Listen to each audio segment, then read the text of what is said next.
and I'd just sort of go home and quietly be on my own and play the guitar and play the piano and go, it's okay. It's okay. It's just all part of it. And in a way, what it's done is having fame, experiencing fame, and also experiencing rejection as far as not getting a role. Both of those things are extreme and don't necessarily speak to who you are as a performer, as an artist, and what it is that you're able to offer. This episode is brought to you by the best-selling book, Rise of the Film Entrepreneur: How to Turn Your Independent Film into a Money-Making Business. Learn more at filmbizbook.com. I'd like to welcome to the show, Guy Pearce, man. How you doing, Guy? I'm very good, mate. How are you? I'm doing great, man. I'm doing great. I'm so excited to have you on the show, man, because you've done so many movies that have touched my heart in so many ways. And I'll just tell you my quick Priscilla story. I was in film school and I went to see Priscilla in the theater and it blew my mind off. So I was just like, first time I'd ever seen anything like that. I was 20 something. And it was just, oh my God. So I wanted to thank you fantastic. For that. First of all, and then we'll get started. Thank you. I appreciate it. And it's funny because that's the film that it's sort of the gift that keeps on giving. It just came at the right time. Obviously, it was released in '94, and it obviously came at the right time. And we've had such wonderful, people sort of, commenting throughout these previous 25 years about what that film has meant to them for all sorts of different reasons. Yeah. So it was a real honor to be part of it. As an actor, you just take on something because it feels good. But then, of course, you don't realize whether it's going to be part of a zeitgeist or just get lost in the wash. And obviously, Priscilla has stood the test of time and has touched a lot of hearts like yours. I cannot, trust me, a film like that does not get lost in the wash. It's yelling at you to like, no, you need to watch me. That's right. Yes, it's a fairly noisy starting off point. And Terrence and Hugo, I mean, they, oh God, all three of your performances were so magical. But before we even get started, I want to ask you about your performance in that, because you were so fearless. And you threw yourself into that character so beautifully, and in a time where it wasn't nearly as accepted. It could have pigeonholed you. It could have been like, oh, there's that dude that did Priscilla. I don't want to cast him, kind of thing. So you just like, no, I want to do this story. Where did you get the, as they say in my culture, cojones to go out there and do that? Fearlessly. Well, a couple of things. I think I'd been doing a lot of theatre since I was a kid, and a variety of plays and musicals and all sorts of stuff. And so I was quite used to going from one crazy character to another crazy character, whether you were playing the King of England or whether you were playing the Tin Man from The Wizard of Oz or, whatever it happened to be. And so the idea of doing things that were vastly outside of my own personal experience was something I was always excited about, and something that I never felt that, I suppose on some level I was quite an anxious kid, and on many levels getting to play these characters that were so vastly different to me was a real chance to break free from the confines of the anxious kid that I was, So there was that. And the other part of it was that I'd been on a television show in Australia called Neighbours for 4 years. Yeah. And I'd played this very sort of just straight sort of suburban kid, obviously going through the ups and downs that we see in soap television. And I'd struggled a little bit after I left that show because I was pigeonholed in Australia, where lots of people went, yeah, we don't really want to cast him in our movie because he's the guy from that show. And then Priscilla came along, and Stefan, our director, went, nothing would be funnier than to take the guy from that show and put him in a dress.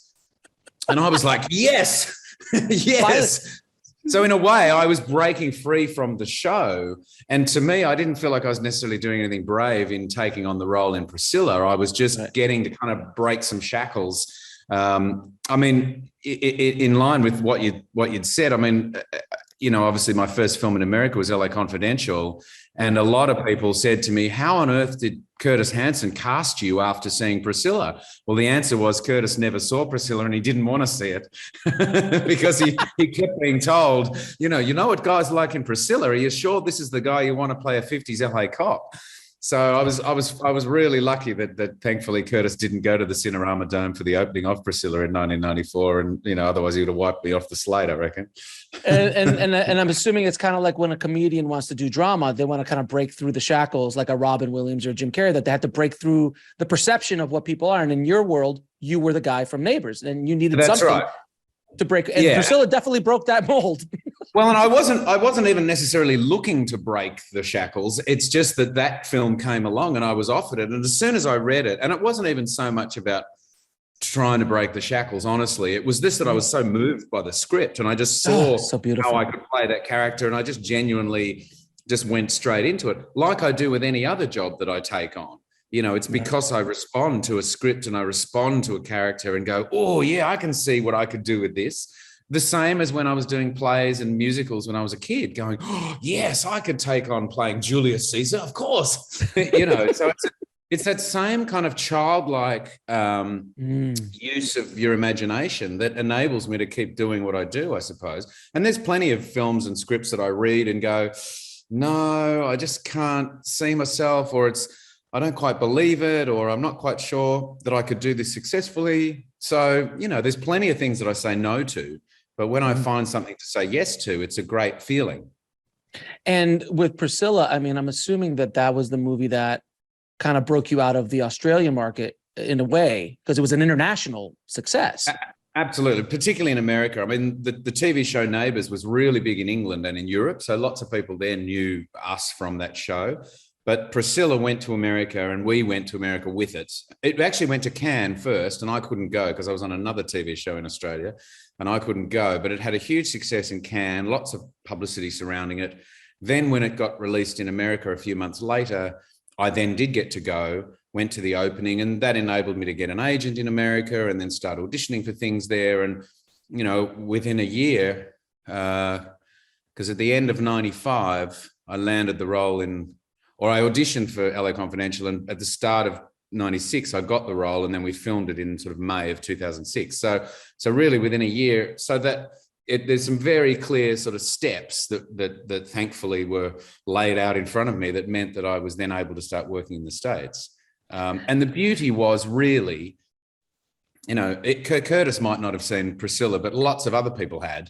And then they saw LA Confidential. And so that on some level established a kind of what was wonderful for me, which was, right, you want to be a versatile actor.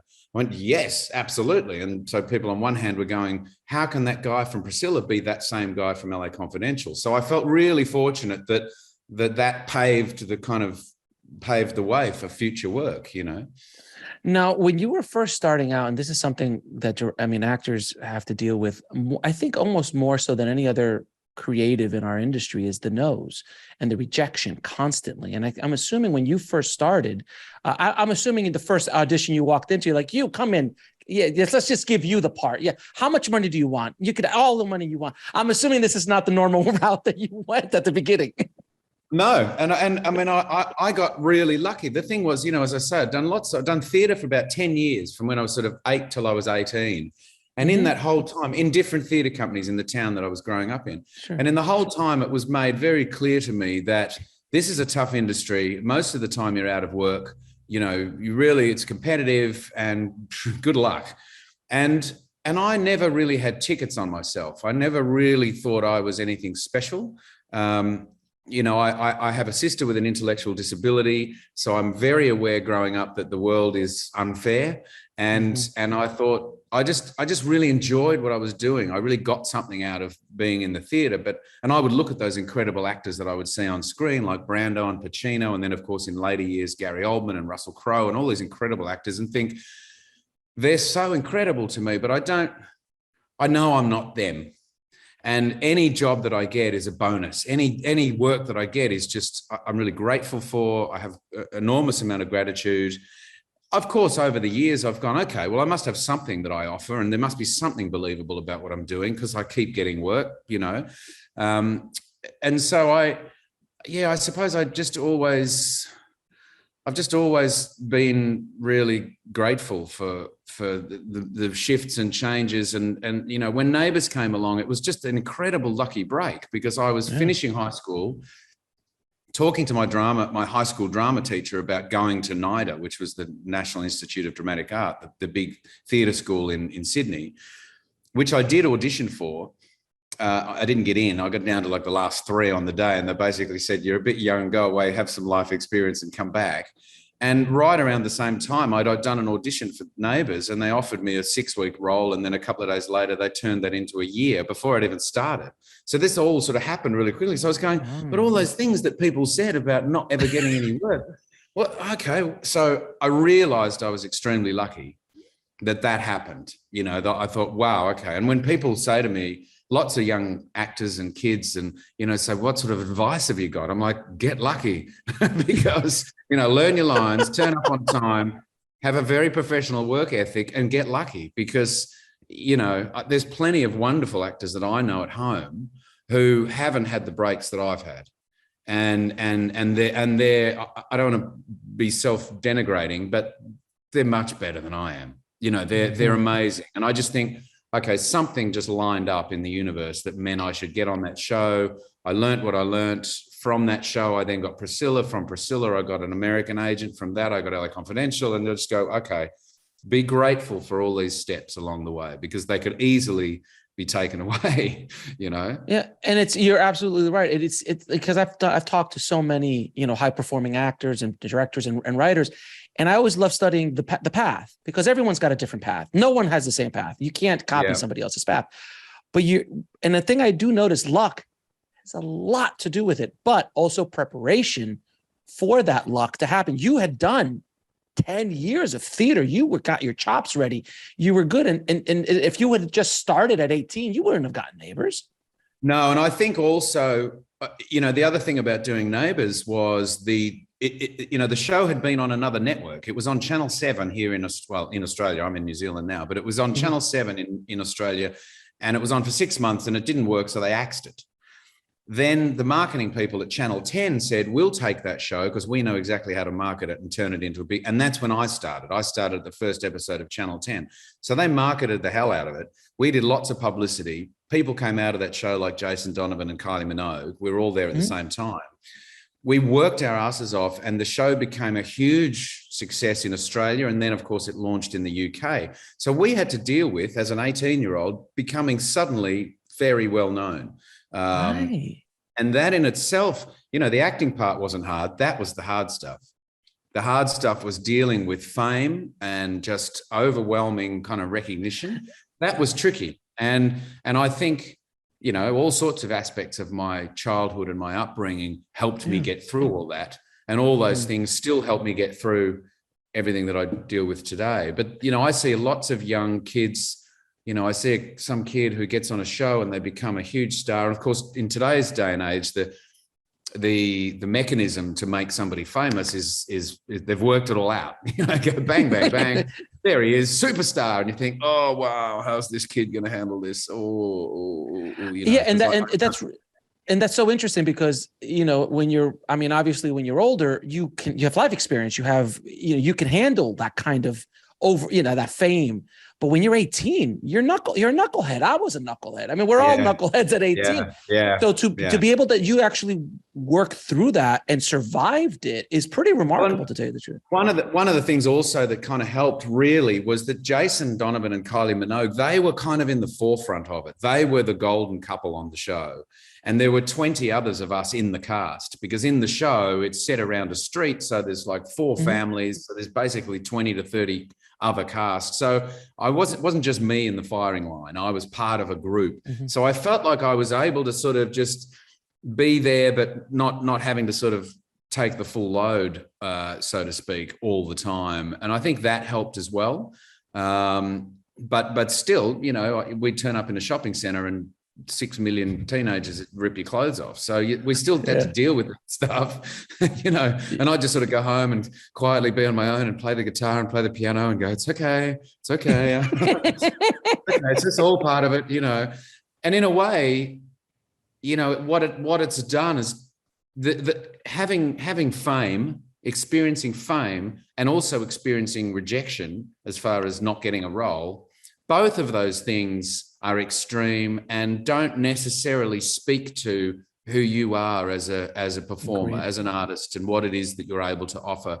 So it enabled me, I suppose, to really focus on why I want to do what I want to do, and to just hone the craft, so to speak, because all that other stuff is you've got no control over that stuff, whether you reject it or whether you become famous. Just handle them both well if you can, and keep being disciplined and work on the craft and learn your lines and turn up on time and don't bump into the furniture and, etc. So I think I've prided myself on being responsible and handling the career well. And in fact, I'm working with Jackie McKenzie at the moment, an extraordinary Australian actress.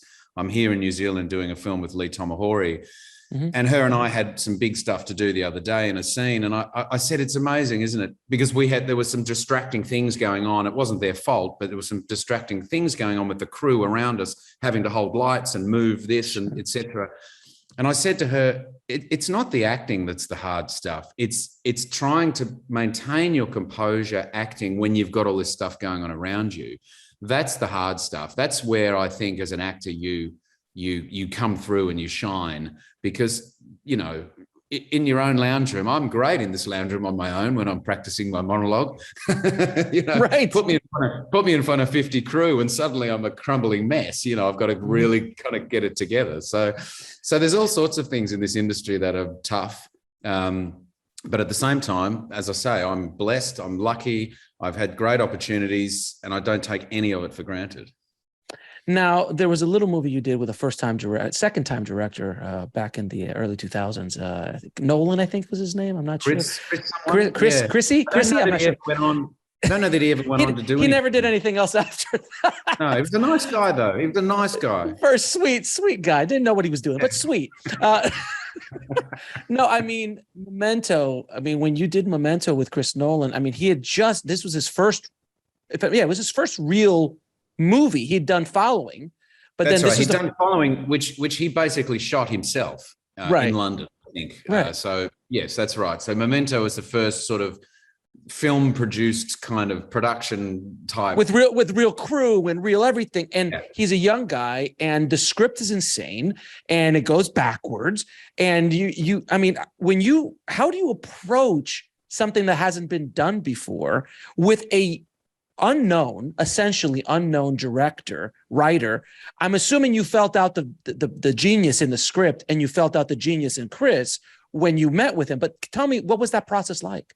Oh, it was incredible, really, because as much as I say that, I'm really fortunate to get any work that I get, and if someone says no and I don't get to be in a film, and I sort of go through that process and learn to accept that, there are certain films along the way or certain jobs along the way that if I didn't manage to get, I know I'd be really sad about, and that was one where I got sent the script by my agent, and he'd written a note at the start of the script just saying, by the way, this all goes backwards, which was the best thing he could have done, because at least I approached it going, okay, I don't know what we're in for here.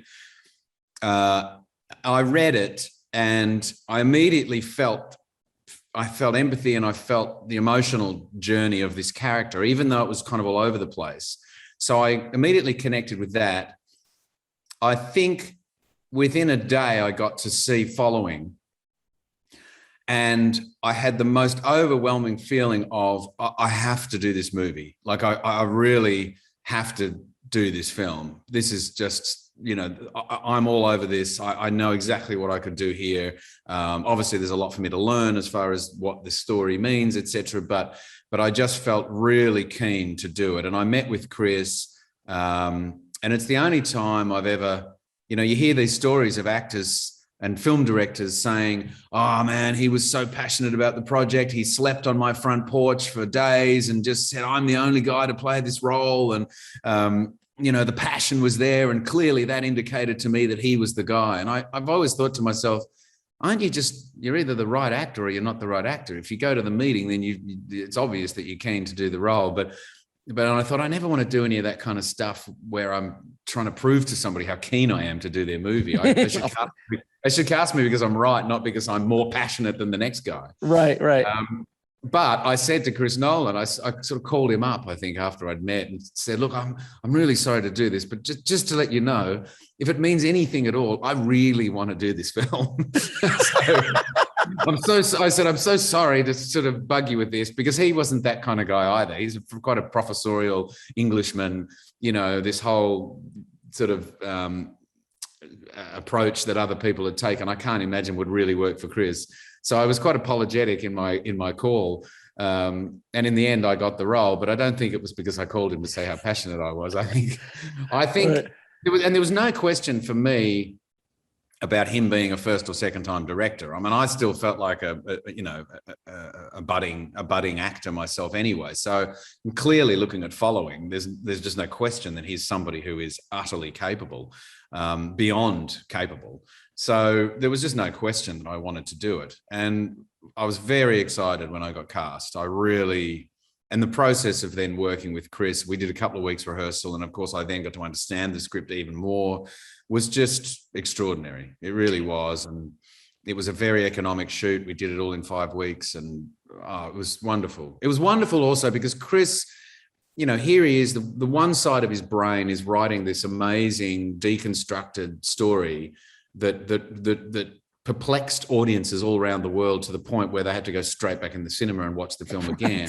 Right. And on the other side, he writes this incredibly sensitive, beautiful, emotional story about a man who's trying to hold himself together with this, you know, failed memory. And I just thought that the ability for him to do those two things, and then on set, for him to be all over all the technical stuff, just absolutely naturally, and at the same time be talking to me about the specifics and the nuances of psychology and behavior and performance. I was like, wow, this guy is a master. I mean, so I was really fortunate to be there in the early days with Chris Nolan. And of course, we've all seen what he's gone on to do. He's doing okay. He's doing okay for himself at this point. Oh, yeah. Yeah. Amazing. I mean, he's one in a generation. He's one of those directors, those creatives once in a generation that comes along, because when you have someone who you can't do, there's nobody else that could do a Chris Nolan film. Like it's so it's like a Spielberg. Like there's nobody who could do a Spielberg film. That's right. And talking about films, you know, that sort of the gifts that keep on giving, like Priscilla, I mean, Memento does as well in a totally different way. I get film students all over the world for the past 20 years emailing me and, you know, sending messages through my agent or whatever saying, we are studying your film at film school. What Chris Nolan did is like nothing else. And so I really have understood more and more over time the genius of this film. At the time, of course, when I start any film, any job, I'm so focused on obviously the bigger picture, the story of the film, etc. But what it is I've got to do, what my task is, how I get inside the head of a character and inside the heart of a character. So I'm focused so much on that I'm not really thinking about how the film's going to be perceived by the public later on. You know, hopefully they have the reaction that I had when I read it. But it's quite a selfish pursuit, to be honest. When I read something and go, oh, like when you read a book and you put it down and you can't stop thinking about it. That's the reaction that I have if things are great. So, and then of course, it's not until it's released and then the whole world starts going, oh, wow. And I go, oh, really? Yeah, wow. Okay, I'm on board. Let's just go for the ride. Let's go for the ride. Now, I know, now that you've had the career that you've had so far in life, is there something that you wish you could have gone back and said to your younger pre-Neighbours actor self, like, you know what, just prepare yourself for this? I think it's, I mentioned my anxiety before. I think if there was something I could have gone back and said that would have alleviated some of that, and that anxiety sort of comes back. I'm battling with it all the time. Not battling, that's too harsh. That's too strong a word, but I'm dealing with it. Yeah, that's right. It doesn't go away. Obviously I've gained more confidence as years have gone on. And I wasn't just anxious about whether I was any good as an actor. I was just an anxious kid. I lost my dad when I was really young, and I helped raise my sister who, as I say, has an intellectual disability. And I think I felt a lot of pressure to be, I don't know. I think I feel quite self-conscious about not being smart enough, not being clever enough, not being all these things. And so I wasn't a very relaxed kid. You know, I was just on the lookout. I mean, I can spot something a mile away. It's like I've got radar for things. So I'm quite a control freak, and I'm quite, as I say, just a bit angsty about stuff. So I've just learnt over the years through lots of therapy and, you know, the work that I get to do, and now having my own child, and, you know, just living the life. I mean, I'm nearly 55. Just to make the effort to just sort of calm down and you know, I want to be a responsible person, but I don't Right. I don't want to be I don't want that to sort of eat away at me, you know. And so I've made real efforts to help that. And I think if there was something I could go back and help the younger me with in his teens, rather than waiting till sort of getting through 30s and into 40s, that would be a handy thing. And you would have said, there's going to be a script called Memento and a script called Priscilla. Do those two. Yeah, make sure you do them. Yeah. The other one that sort of came along that I nearly didn't do, well, it was just that after I had a real breakdown at the end of 2001. I'd started working in America, as I said, in the late 90s. A whole lot of things sort of came crashing together. And one of those things was, I think, that I didn't really feel like I was a great actor. And I also wasn't really sure of the validity of what I was doing. And also here I was still as someone in my late 20s and into 30, doing something based on the decision of an 8-year-old. You know, as an 8-year-old, I went and joined theatre companies, and I was still doing this stuff. And so as a 30-year-old, I was kind of questioning it all and questioning it to the point. But why do you think that? Is it because of the fame? Is it because of the work? Because did you not enjoy it? No, I had realized I had started to get pretty grumpy going to work every day, and I found I was a bit short with people, and I just wasn't very pleasant. And I really started to go, I got to do something about this. I'm you know, all this anxiety stuff that I was talking about, and all this sort of controlling kind of element of myself was really kind of amplifying. And the weird thing was I was getting more work, you know, so from 96, 97, 98, 99 was, you know, Memento. I did Rules of Engagement. 98, I did Ravenous. That was a tough experience, Ravenous. Oh, yeah. 99, 2000, 2001, I did Count of Monte Cristo and The Time Machine. They started to do big films, you know, and the machine of Hollywood, as well as just me not handling Hollywood very well. I think the sort of slightly competitive nature of it, as I think ultimately just not feeling like I deserved what was actually happening, basically, and kind of going, I just have to step away from it all. I just need to step away. So at the end of 2001, I decided to take a year off. I thought, that's it. I have to get away, because I'm just getting really grumpy on set. What's happening to me? I'm being really horrible to people. And, you know, took some time off. I did work in 2002 and into 2003. I did this Jean-Jacques Annaud film with tigers called De Frères, or two brothers. But I then wanted to continue the time off after that into sort of later into 2003.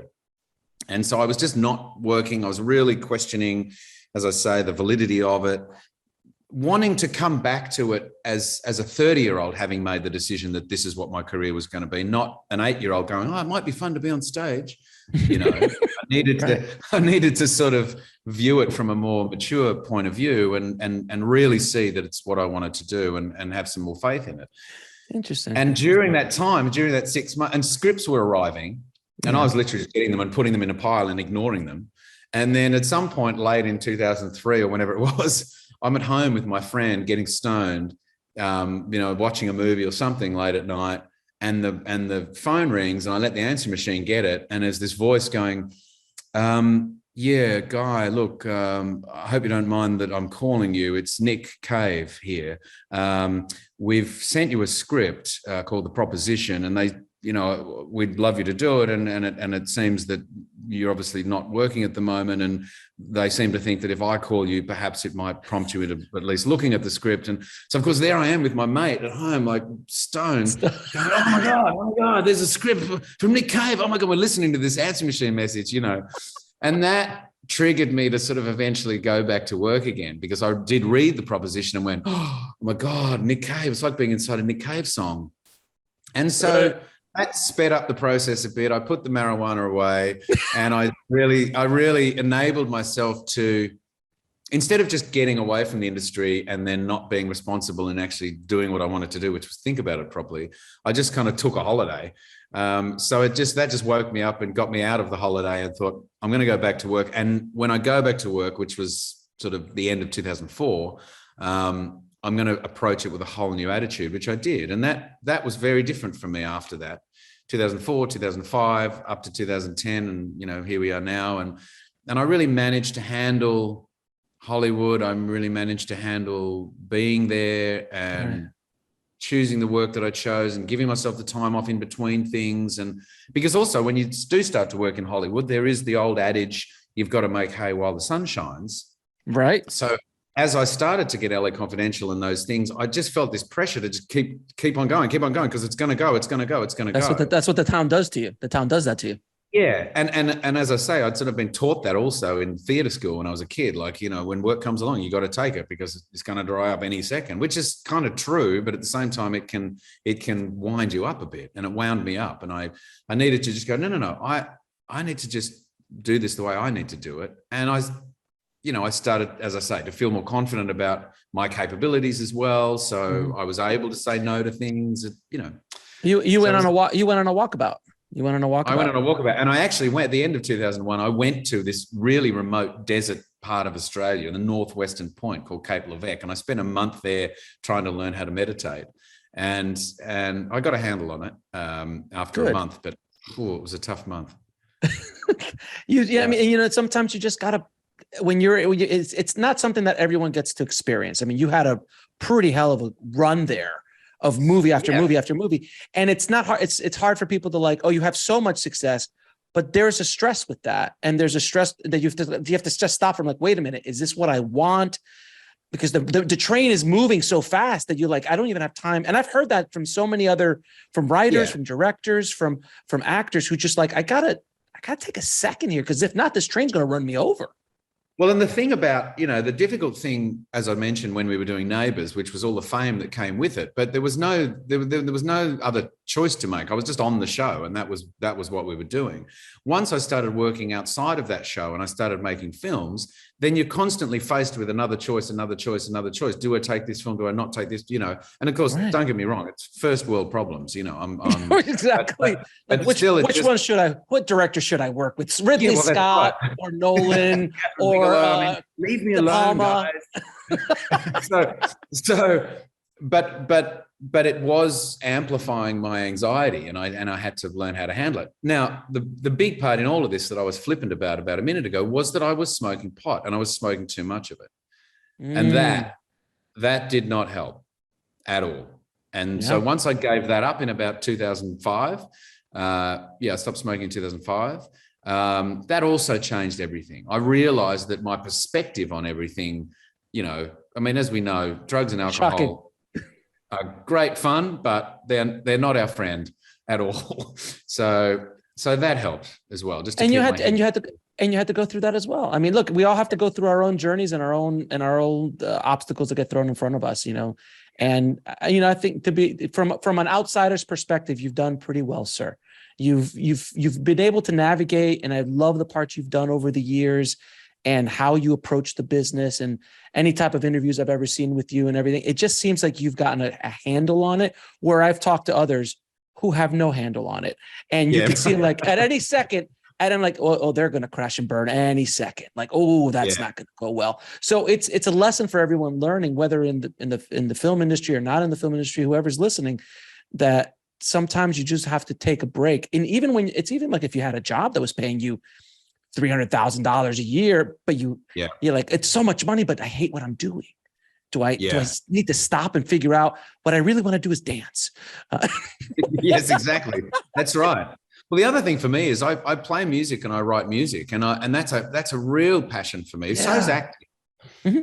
But so once I sort of allowed myself to really, start recording music and that I was then going to release, that also helped as well. Because when I'd been on Neighbours, as people know, not so much in the States, but in Europe and Australia, Kylie and Jason became huge pop stars. Oh yeah. And if ever I mentioned that my hobby or my other interest was making music, I had a lot of journalists rolling their eyes saying, "Oh, not another Neighbours star who's going to release a single." And so I very quickly, back in 1986, went, no, I'm never going to, no, don't worry, I'm never going to make it public. Sorry, I'm never going to make it public. So I had this very private passion, which was to collect recording equipment, build a studio at home and record music at home that no one was ever going to hear. And finally, in about 2009, when I worked with Michael Barker, a wonderful drummer, on a play we were doing, we had a band in the play and we were singing songs, he said to me, "You realize you are not doing yourself a service or any favors by not allowing this creative outlet out. You've got to do that." So he really encouraged me, and I made a record and got it out in 2014, made another one, got it out in 2018. And so that was also a big hurdle that that just the thing of being brave enough, or brave's not really the word, but just being strong enough to go, no, I make music and I want to get it out there. So, and that's healthy for me to do that, even if people don't really like it or whatever. Just to be able to get it out is a good stepping stone. Otherwise, you just go around in circles. No question. Now, speaking of amazing parts, your new film, Infernal Machine, I mean, it's a tour de force performance by you, sir, without question. It is. I mean, I can't imagine that. This is what I always find fascinating about actors, is that you get into these parts and the insanity and the paranoia and what you were doing in Infernal Machine. How do you approach, first of all, tell us a little bit about the movie, and how do you approach, like, mentally, how do you turn that off at the end of the day and not just live it? Well, yeah, it was a tricky one with that. I mean, thankfully we were in a lovely location and having a lovely relaxed time as well with some great people. But you're right, the character is pretty intense. I play an ex or a writer, but someone who has written a book that's been hugely successful many years ago. But in the success of that book also came an absolute tragedy where a young man was apparently prompted by this book to go and murder a whole lot of people. And so it was a mass shooting. When he was arrested and interviewed by the police, he said, it was like voices in my head, and that all came from that book, The Infernal Machine, that my character had written.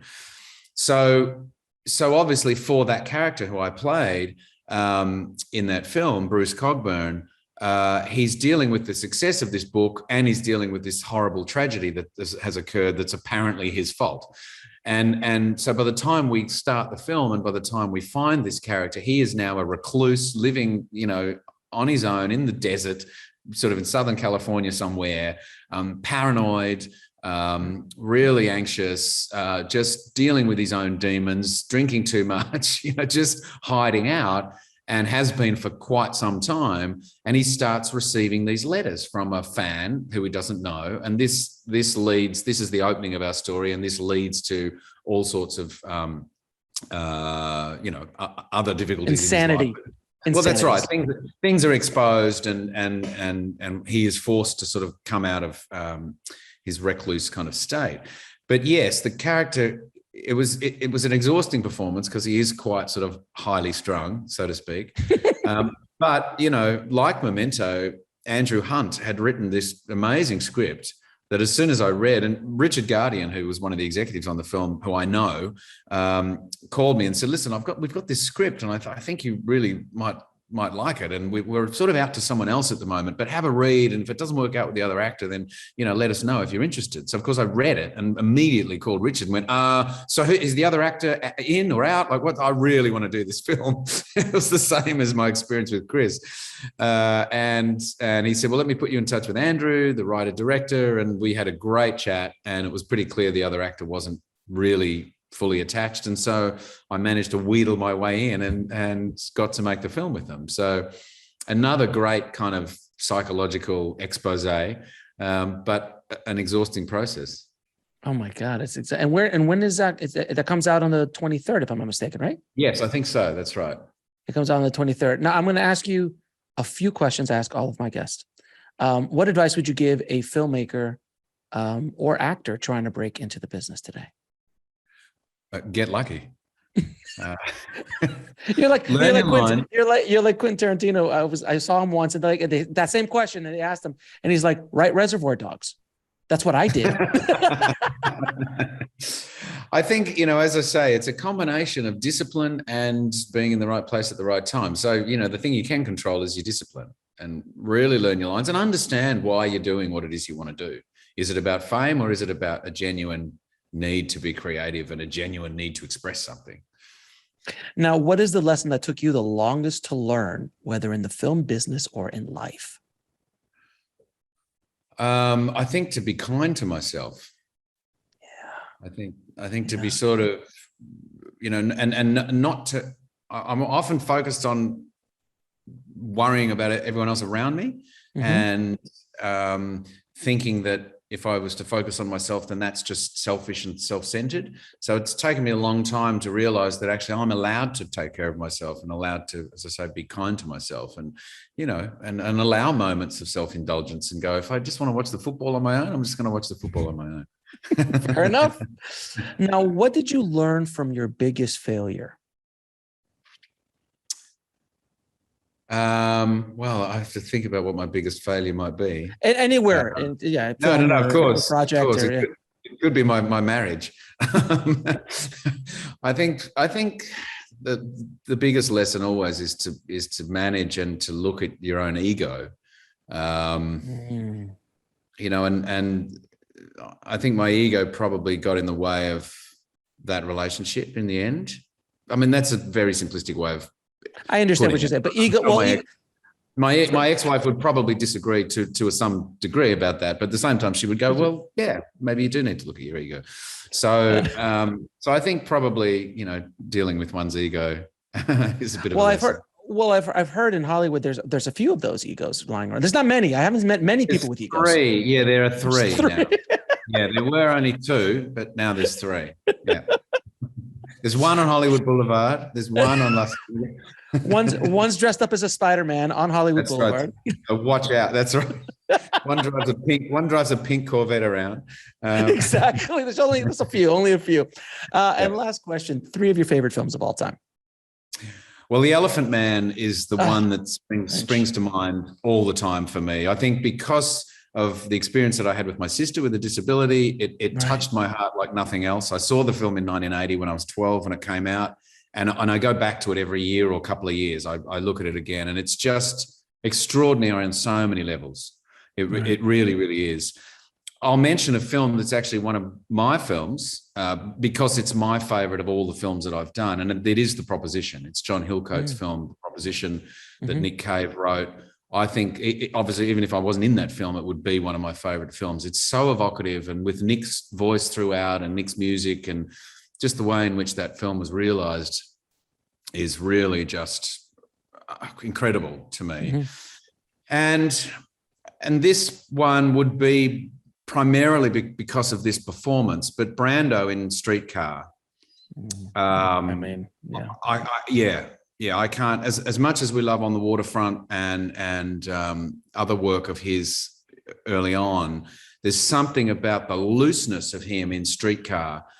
So I don't even know if it's about that film. Obviously, it's a wonderful script. It was a wonderful play, but I just can't ever let go of that film in my head because of what he managed to do on screen. And just as a last question about an actor to an actor, what is it about Brando that really draws every actor? I mean, every actor I've ever talked to, they're like Brando, or now they'd say Meryl Streep or Brando. And I go, okay, what was that map? Because he did it apparently first. He was one of the guys who just did something and everyone was like, what's going on? Well, he clearly is clearly there's some real raw emotion that is expressed. I think at the time, of course, in the mid-50s, he brought sex to the screen. Sure. In a way that other actors hadn't before. He came onto the screen almost like for people just seeing a naked person on screen going, whoa, this is just way too much. There's a couple of things about Brando, and I will liken him to Tom Hardy as well. To me, Tom Hardy. I love Tom Hardy. Oh, he's so amazing. it's a big call, I think, to sort of put Tom Hardy in the Brando category, but I think completely deserving. And a couple of similar qualities. Brando is beautiful, as we know, very masculine, extremely handsome, beautiful, very macho, but also incredibly sensitive. There's a real delicacy to Brando, and those things feel incongruous. And of course, we all joke, we all mimic Brando, and there's that sort of that high voice that he has. So he's not doing the big, deep voice, macho kind of thing. He's part man, part woman. And to me, Tom Hardy has similar qualities. Tom is extremely beautiful, but also kind of dangerous. So these two elements are to get. So just that in itself, just looking at Tom Hardy's face, is compelling. I worked with Tom in 2011, and then I went straight on and worked with Michael Fassbender and just went, okay, well, here's the new generation of these two guys. Wow. So I'd put Michael Fassbender up with Tom as well, but very different actors. But to me, Tom embodies a similar kind of quality that Brando does, which is this absolute masculine kind of beauty, but just this extremely delicate sensitivity. And those things, you just don't know which way any moment's going to go. And Tom, of course, is just wonderfully unpredictable and incredible. Oh, so, I mean, when he did Brando, the Warrior, when he did the Warrior is exactly what it's a complete example of what you're talking about, because it's all testosterone all the time. But man, the sensitivity, the emotion, the rawness. I saw that movie. I was just bawling at the end. I mean, bawling. And I think that's one of the things. That's one of the lessons as an actor. I'm excuse me, that I would advise, particularly male actors, is find that vulnerability in yourself, because that on screen is a winner. It's not the best way to describe vulnerability. It's a winner, but it's the best way to come up with just now. It's very articulate, sir. That's right. It's a winning move. It's winning, man. It's good. The chicks love it. Vulnerability, dude. I mean, Guy, it has been an absolute pleasure talking to you, my friend. Thank you so much. Congratulations on your new film, The Infernal Machine. And thank you for all the amazing work you've done over your career and entertaining us and helping us feel and helping us navigate life through story and through performance. Well, Alex, I appreciate you, my friend.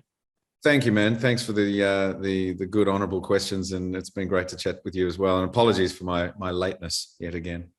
It's all good, my friend.